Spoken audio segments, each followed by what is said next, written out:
Chief justice Pakistan justice मियां साकिब निसार को सीने में तकलीफ के बायस रावलपिंडी के मकामी अस्पताल लाया गया, जहां इनकी एंजियोप्लास्टी की गई।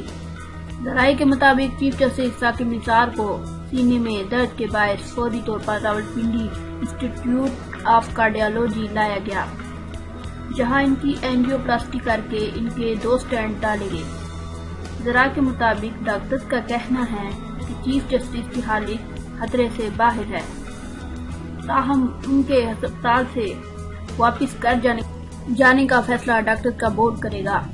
जराये का कहना है कि चीफ जस्टिस पाकिस्तान ने ऑपरेशन के बाद गुफ्तगू भी की और उनकी हालत बेहतर है। सुप्रीम कोर्ट के सीनियर जज जस्टिस आसिफ सईद खोसा भी रावलपिंडी इंस्टीट्यूट ऑफ कार्डियोलॉजी पहुंचे, जहां उन्होंने चीफ जस्टिस की खैरियत से